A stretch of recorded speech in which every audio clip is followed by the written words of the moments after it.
आप सभी को नमस्कार। जैसा कि आप सभी लोग जान रहे हैं कि सीटेट जुलाई 2023 के लिए 27 अप्रैल से फॉर्म फिल रजिस्ट्रेशन होना शुरू हो गया है।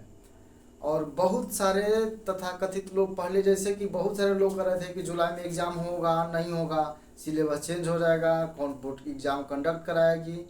तो पहले से फिक्स था कि पहले से ऐसा स्पष्ट बिल्कुल था कि सीबीएसई ही सीटेट का एग्ज़ाम कंडक्ट कराएगी। और उसमें भी जो पैटर्न है, पैटर्न में काफ़ी कोई बदलाव नहीं होगा। जुलाई में एग्ज़ाम होगा, प्रत्येक वर्ष साल में 2 बार एग्ज़ाम होना है। लेकिन पिछले कोरोना की अवधि में वैसा 2 बार एग्ज़ाम कंडक्ट नहीं हो पा रहा था। तो दिसंबर में भी देखें कि एग्ज़ाम हुआ, अब जुलाई में भी 27 अप्रैल से फॉर्म भराना शुरू हो गया है। हम पहले ही बोल चुके थे कि जुलाई में साल में 2 बार, और इसका ऑफिशियल नोटिफिकेशन आ गया है। तो आज उनके लिए जो सीटेट का एग्ज़ाम, जो सीटेट का तैयारी करते हैं, जो टीचर बनना चाहते हैं और जो पिछले बार सीटेट का एग्ज़ाम दिए लेकिन उनको किसी कारणवश रिजल्ट नहीं हो पाया, उनके लिए आज एक बहुत बड़ा खुशखबरी लेकर आए हैं। कृपया इस वीडियो को अंत तक सुने, ज़रूर सुने और अपने माध्यम से अपने सहपाठी तक, अपने दोस्तों तक, अपने भाइयों एवं बहनों, आसपास पड़ोस में सभी तक इस वीडियो को अधिक से अधिक शेयर करें, क्योंकि यह आप ही के माध्यम से यह वीडियो आगे बढ़ेगा। और इसमें आप ही के सहयोग से बहुत सारे बच्चों को इसमें बहुत बड़ा लाभ होने वाला है। इसमें आप खुद देख सकते हैं, चूँकि अब बिहार सरकार ने भी एक नोटिफिकेशन दिया है, बिहार सरकार ने भी कह दिया है कि नियोजन नहीं होगी, धीरे धीरे नियोजन की इकाइयाँ समाप्त की जाएगी। जो पहले से हैं उनमें रहेंगे, जैसे जैसे उनका रिटायरमेंट होगा वो पद समाप्त होता जाएगा, अब नियुक्ति होगी। इसमें एक आयोग का गठन किया जा रहा है। लगभग फिक्स है कि बीपीएससी इस एग्ज़ाम को कंडक्ट कराएगी, मैथ उसमें हर हाल में रहेंगे। तो क्या सीटेट के लिए अलग मैथ पढ़ेंगे? क्या ईपीटेट देंगे तो उसके लिए अलग मैथ पढ़ेंगे? क्या अगर स्टेट बिहार आएगा तो उसके लिए अलग पढ़ेंगे? बिहार अगर एग्ज़ाम कंडक्ट कराए दी तो उसके लिए अलग पढ़ेंगे? खुद एक बहुत बड़ा इसमें आप खुद सोच सकते हैं क्या है नहीं है। मान लीजिए आज हम 10 क्वेश्चन 20 पढ़ लिए, फिर ख़त्म हो गया, फिर आए फिर मैथ पढ़ें, ऐसा कब तक हम लोग पढ़ेंगे? ऐसा आप लोग कब तक करेंगे? इसीलिए आप ही के सहयोग से और आप ही के लिए सीटेट अभी तक जितने भी एग्ज़ाम कंडक्ट कराई है उसका प्रीव्यू, आप जितना ऐसा नहीं करें कि आप हमसे पढ़ें तब आप पास हो जाइएगा। नहीं, अगर कोई भी टीचर पढ़ाने के बाद यह दावा करता है कि बच्चों को हम पास करा देते हैं, ये बहुत बड़ा मूर्ख की बात है। कोई दावा नहीं कर, क्योंकि बच्चा खुद पढ़ता है, खुद पढ़ने के बाद जाता है। आप पढ़ा कर भेज दिए, वहाँ बनेबे नहीं करेगा। तो प्रेजेंट ऑफ माइंड जो वहाँ पे एग्जाम दे रहा है उसका प्रेजेंट ऑफ माइंड बहुत इंपॉर्टेंस हो जाता है। तो काफ़ी खास आज बिना बात गवाए हम इस वीडियो को आगे बढ़ाते हैं। हाँ, इसमें एक हैश लगाया हुआ है, हैश स्टार, यानी सीटेट, यानी सीटेट के लिए यह वीडियो बहुत काफ़ी खास, वो भी पेपर 1 के लिए यह वीडियो काम देगा। यह वीडियो जो होगा यह पेपर 1 to 5 के लिए काम देगा। पेपर 1 जो क्लास 1 से लेके 5 तक होता है। अब देखिए इसमें क्या है, 1 to 5 के लिए आज का वीडियो उनके लिए भी बहुत इंपॉर्टेंट है। बोल रहे हैं कि लास्ट तक वीडियो को कम से कम सुने, ये बहुत मददगार साबित होगा। जिनके घर में छोटे छोटे बच्चे हैं, क्लास 0 से लेके 5 के पीरियड के बीच में हैं, या जिन ऐसे पेरेंट्स को या जिन ऐसे अभिभावक को जो आप बच्चों को तो गाइडलाइन करते हैं लेकिन मैथ नहीं समझा पाते हैं, मैथ बोलते हैं कि सर समझ में नहीं आता है, वैसे विद्यार्थी जो पढ़ते हैं और बच्चों को पढ़ाना चाहते हैं 1 to 5 तक, लेकिन पढ़ा नहीं पाते हैं, मैथ समझ में नहीं आता है, उनके लिए भी यह वीडियो बहुत मददगार साबित होगा। यह बिल्कुल लेक्चरल क्लास होगा। इस क्लास में बिल्कुल थ्योरी दिया जाएगा। थ्योरी खत्म होने के बाद जो भी सीटेट का तैयारी करते हैं उनके लिए स्पेशल प्रीवियस ईयर क्वेश्चन को हम इसमें बनाएंगे। हर एक चैप्टर से प्रीवियस ईयर क्वेश्चन को, सबसे पहले तो यह समझ में आना चाहिए कि हमारा कौन सा चैप्टर से कौन सा क्वेश्चन किस चैप्टर से संबंधित है। आधा विद्यार्थियों को, आज बहुत ज़्यादा को पर तो समझ में नहीं आता है कि किस प्रश्न, यह प्रश्न किस टॉपिक से संबंधित है। जो पढ़ने में जो पढ़ रहे हैं आगे भी नहीं पता है, तो बहुत दुख की बात है। खैर, आज देखिए हम लोग, हमारा एक रणनीति है कि अब जो सीटेट जो इस बार जुलाई में आप लोग जो सीटेट दे रहे हैं, इसके लिए मैथ स्पेशल जनरल मैथ, उसमें हम खुद अपने स्तर से आप लोग को बताएंगे। उसमें कहीं इफ बट नो डाउट कुछ नहीं रहेगा, बहुत एक्सप्लेन, पहले सभी टॉपिक को लेक्चरल क्लास किया जाएगा।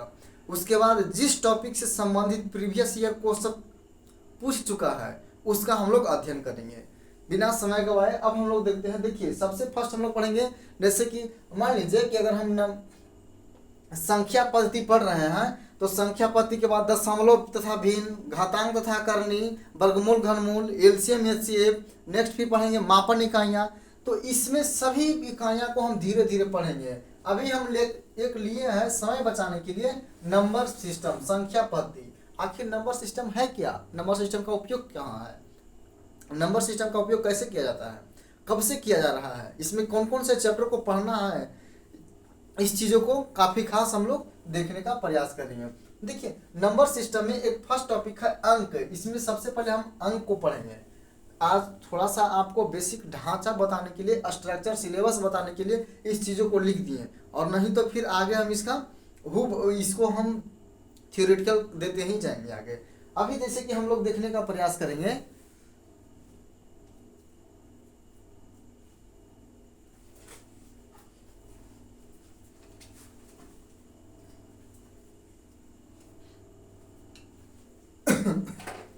जैसे हम लोग इसमें देखेंगे पहला अंक। अंक क्या है, ये नंबर सिस्टम के अंतर्गत ही पढ़ना है। अंक क्या है, संख्या क्या है, संख्या निरूपण पद्धति क्या है। ये संख्या निरूपण पद्धति, जैसे अंक क्या है, तो किसी भी अंक का मतलब किसी भी संख्या दशमलव संख्या पद्धति में, दशमलव संख्या पद्धति में जिन प्रतीकों का, यानी दशमलव संख्या पद्धति में जिन प्रतीकों यानी सिंबल का प्रयोग किया जाता है, जिस सिंबल का प्रयोग किया जाता है उसे अंक कहते हैं। अंक 0 से लेकर 9 तक, यानी 1 2 3 4 10 तक होते हैं। आगे हम इसको वर्णन करेंगे, यानी कि अंक क्या है। अंक के बाद संख्या क्या है, संख्या निरूपण पद्धति। संख्या निरूपण पद्धति में दशमलव संख्या निरूपण पद्धति में हम लोग पढ़ेंगे भारतीय संख्या पद्धति, भारतीय संख्या निरूपण पद्धति, अंतर्राष्ट्रीय संख्या निरूपण पद्धति, फिर रोमन संख्या पद्धति। ये सब चीज़ों को हम लोग अध्ययन करेंगे। इसके बाद देखेंगे जातीय मान तथा place value and face value देखेंगे। विभिन्न प्रकार की संख्या भी हम लोग देखेंगे। प्राकृत संख्या, संख्या विभिन्न प्रकार के संख्या के अंतर्गत हम लोग देखेंगे प्राकृत संख्या और प्राकृतिक संख्या। नेक्स्ट देखेंगे हम लोग नेक्स्ट पूर्ण संख्या, परिमेय संख्या, अपरिमेय संख्या, वास्तविक संख्या, सम्मिश्र संख्या, सम या विषम संख्या, भाज्य संख्या, अभाज्य संख्या, सह अभाज्य संख्या, परिपूर्ण संख्या, संख्याओं की तुलना, यानी संख्याओं को कंपेयर करेंगे, तुलना करेंगे। मान लीजिए कि समान डिजिट में है तो, अगर असमान डिजिट में है तो उसको कैसे कंपेयर करेंगे।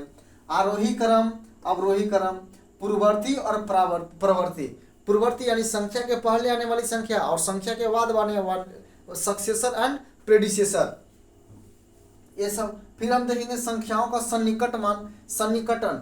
सन्निकटन का जो मतलब होता है, ध्यान दीजिएगा, जैसे कि 10 के संख्या के समीप, अब हम बोलते हैं 6 नियरेस्ट 10 के करीब, नियरेस्ट 10 में करीब में 6 किसके करीब है, 0 के करीब कि 10 के करीब, तो इसमें 10 के करीब हो जाएगा। इस चीज़ों को भी हम लोग को देखेंगे, इसका योग, अंतर और गुणनफल भी देखने का प्रयास करेंगे। फिर हम लोग देखेंगे सरलीकरण। सरलीकरण में, अब सरलीकरण के बाद हम लोग पढ़ेंगे भी बोर्ड मास। भी बोर्ड मास बहुत इंपॉर्टेंट खास टॉपिक। इससे, इस टॉपिक से फिर अलजेब्रा का कुछ हम लोग इसमें सूत्र भी पढ़ने का प्रयास करेंगे। अब इसमें हम लोग बहुत ही अच्छी ढंग से इस टॉपिक को कवर करेंगे। जितने भी टॉपिक बताया है भी बोर्ड मास, इस सभी से पूछता है प्रश्न। अगर आप देखेंगे 20-21 में, सॉरी 21 में देखेंगे, 22 में देखेंगे, तो इससे इतना एग्जाम प्रश्न दिया है। अब बच्चा जब वहाँ जाता है तो सर समझ में नहीं आ रहा है, क्वेश्चन किस टॉपिक से ज़रा पता नहीं चल रहा है। तो बहुत अच्छे, जिनका भी मैथ कमज़ोर लग रहा है, उनको शून्य से शिखर तक पहुँचाने का दावा कर रहे हैं कि आप अगर रेगुलर, ये पढ़ाई एक दिन में समझ में नहीं आती है, लेकिन पढ़ाई एक दिन जरूर समझ में आती है। ध्यान दीजिएगा, हम जो बोल रहे हैं पढ़ाई एक दिन में समझ में नहीं आती है, लेकिन आप लोग को कहना चाहते हैं कि पढ़ाई एक दिन समझ में जरूर आती है। इस चीज़ को आप ध्यान दीजिएगा।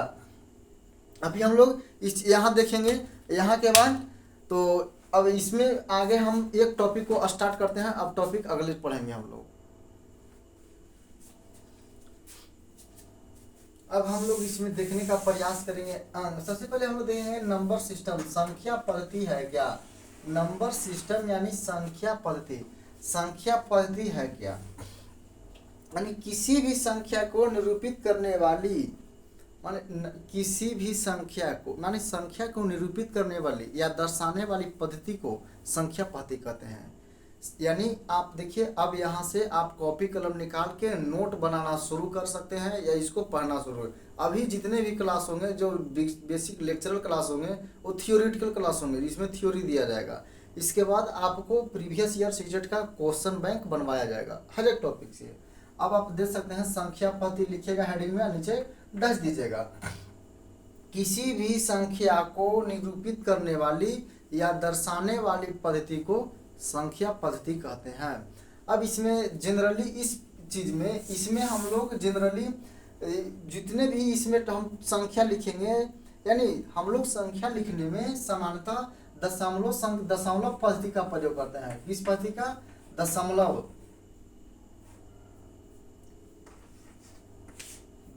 पद्धति का प्रयोग करते हैं।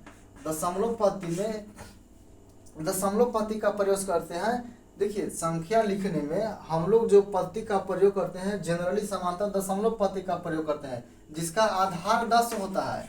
आधार, और ऐसा नहीं, आधार क्या होता है? आधार 10 होता है। और ऐसा नहीं कि सिर्फ दशमलव पद्धति का हम लोग दशमलव पद्धति का ही प्रयोग करते हैं। दशमलव पद्धति के अलावा किसी संख्या को निरूपित करने के लिए हम लोग द्विआधारी का भी प्रयोग करते हैं। द्विआधारी, ध्यान दीजिएगा, द्विआधारी जिसका आधार यानी बेस क्या होता है? 2 होता है। इसके बाद हम लोग ऑक्टेन का भी प्रयोग करते हैं, जिसका बेस ऑक्टेन का, जिसका बेस आधार 8 होता है जी, ध्यान दीजिएगा, जिसका बेस 8 होता है। इसके बाद नेक्स्ट हम लोग हेक्सा का भी प्रयोग करते हैं, हेक्सा पद्धति का भी प्रयोग करते हैं, जिसका आधार 16 होता है। ये सभी हम लोग संख्या को पद्धति को अब संख्या लिखने का प्रयोग करते हैं। अब देखिए, इसके बाद आता है अंक। अंक को अंग्रेजी में डिजिट कहते हैं। अंक को अंग्रेजी में क्या कहेंगे? डिजिट। आखिर डिजिट है क्या?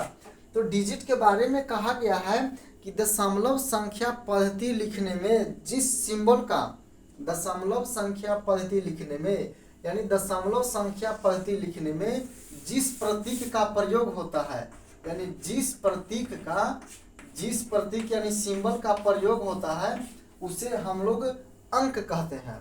अब अंक किसी भी संख्या को लिखने के लिए, नीचे डैश देके लिखिएगा, किसी भी संख्या को लिखने के लिए हम 10 अंकों का प्रयोग करते हैं। जैसे 0, 1, 2, 3, 4, 5, 6, 7, 8, 9, एक टोटल अंक, यानी दशमलव पद्धति को लिखने के लिए जिस प्रतीक सिंबल का प्रयोग करते हैं उसे अंक कहते हैं। अब अंक हम लोग, जिसमें दशमलव पद्धति किसी संख्या को लिखने के लिए हम लोग कुल 10 अंक का प्रयोग करते हैं। अब हम लोग देखेंगे संख्या। अंक हम मानते हैं आप लोग समझ गए होंगे।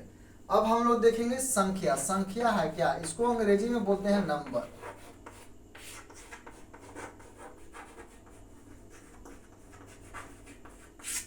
नंबर यानी संख्या। तो सभी 10 अंकों को विभिन्न प्रकार के समूहों में लिखने वाली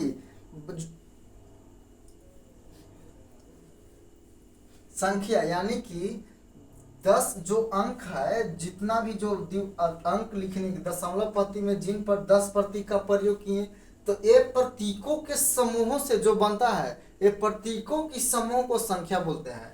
जैसे प्रतीकों का समूह हो गया तो 6, 7, 9 एक प्रतीक का समूह हो गया, 5, 4, 3 एक प्रतीकों का समूह हो गया, 1, 2, 3, 0, 4, 5 एक प्रतीकों का समूह हो गया। ये प्रतीकों की समूह को हम लोग संख्या कहते हैं। अब इसके बाद हम लोग संख्या के बाद हम लोग देखेंगे संख्या निरूपण पद्धति। अब इसके बाद हम लोग देखेंगे संख्या निरूपण पद्धति। संख्या निरूपण पद्धति में अब हम लोग देखेंगे, अंक समझ लिए, संख्या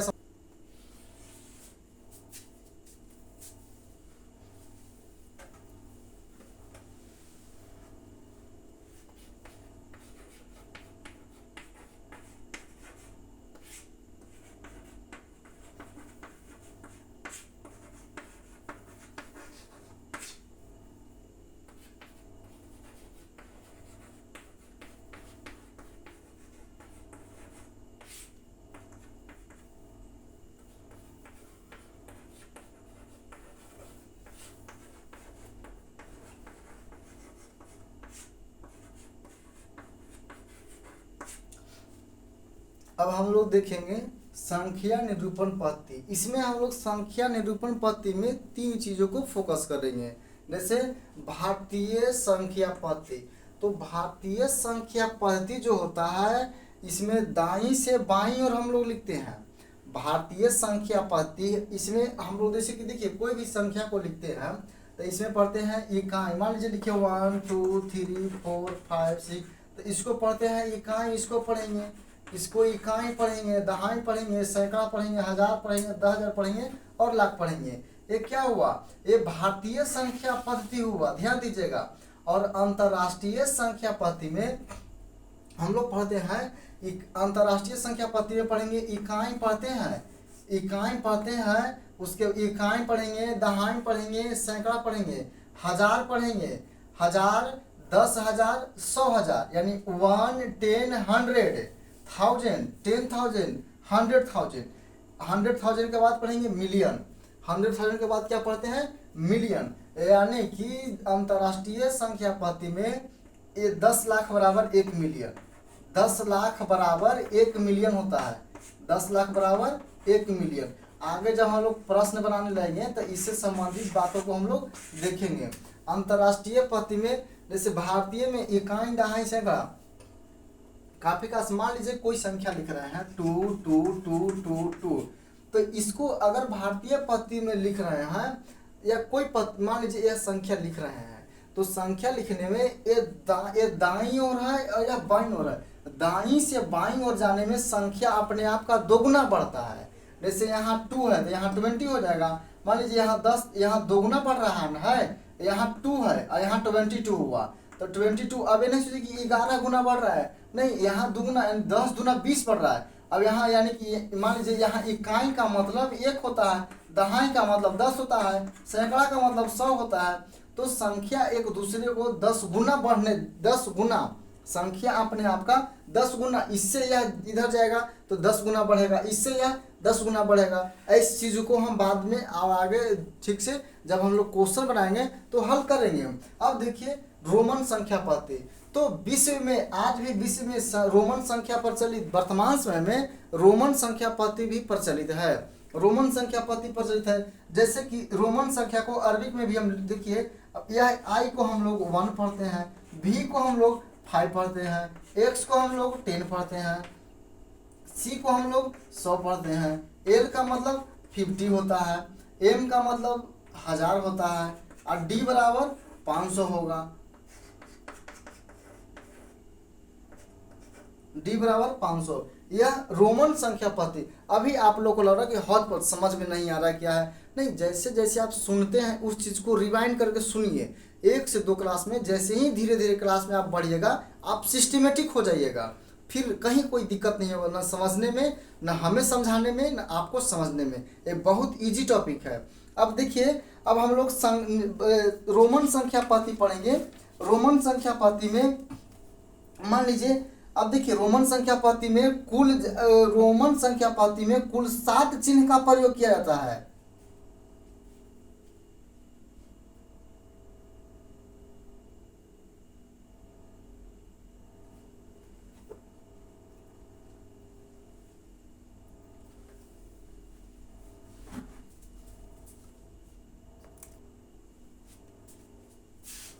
हाँ देखिएगा, रोमन संख्या पद्धति में मूल 7 प्रतीक से, रोमन संख्या पद्धति में मूल आपसे पूछेगा रोमन संख्या पद्धति में मूल प्रतीकों की संख्या कितना है, तो मूल प्रतीकों की संख्या 7 है। यही 7 मूल प्रतीकों से बहुत सारे संख्याएं बनाए जाते हैं। जैसे संख्या 1 2 3 4 5 6 7, यही मूल 7 प्रतीक है। इसी प्रतीक से हम लोग संख्या बनाते हैं। अब देखिए, मान लीजिए आई है, एक्स है, सी है, एल है, एम है और डी है, भी है, यही मूल 7 प्रतीक है। और ये संख्या के बाद बहुत कम ही संख्या है। देखिए अब इसमें कुछ ऐसे संख्या है जिसका रिपीटेशन, जैसे आई हो गया, एक्स हो गया, सी हो गया, एम हो गया, ये संख्या का रिपीट तो होगा, ये संख्या तो रिपीट होंगे, लेकिन 3 से ज्यादा बार नहीं, 3 से ज़्यादा बार नहीं रिपीट होंगे। ये संख्या बनाने के लिए मान लीजिए कि अगर हमको 40 लिखना है तो x लिखना गलत है। इसको 40 लिखने के लिए x लिखेंगे और l लिखेंगे। मान लीजिए बड़ी संख्या के पहले यानी बाईं ओर, बड़ी संख्या के बाईं ओर, अगर बड़ी संख्या के बाईं ओर कोई संख्या लिखते हैं तो संख्या में के मान से वो संख्या घटता है। जैसे कि l का मतलब 50 होता है और इस संख्या के बाईं ओर लिखा हुआ है x, तो इसका वैल्यू 10 होता है, इसका वैल्यू 50 होता है, तो 50 में से 10 घटेगा तो ये 40 हो जाएगा। और मान लीजिए कि अब मन में प्रश्न उठ रहा होगा कि l है और x, तो संख्या के दाईं ओर अगर कोई प्रतीक लिखते हैं तो वह संख्या में जुटता है। यह l मतलब 50 हो गया और x का मतलब 10 हो गया, तो 50 + 10 बराबर यह 60 हो गया। अब यहाँ तक आई होप आप लोग समझ गए होंगे। अब हम लोग देखेंगे जातीय मान और स्थानीय मान। अब अगले टॉपिक से हम लोग देखेंगे प्लेस वैल्यू, फेस वैल्यू और इससे संबंधित टॉपिक को हम लोग देखते जाएंगे, कौन से टॉपिक में क्या है नहीं है। आज के लिए इतना ही। और हाँ, लास्ट बार ये बोलना चाहते हैं कि जितने भी सीटेट तैयारी करते हैं यह वीडियो को अधिक से अधिक उनको तक पहुंचा दें, दिक्कत नहीं होगा। इसमें प्रीवियस ईयर क्वेश्चन को जब बताया जाएगा तो आपको लगेगा कि नहीं बेसिक पढ़ना कितना जरूरी है। चलिए आज के लिए इतना है, बहुत बहुत धन्यवाद।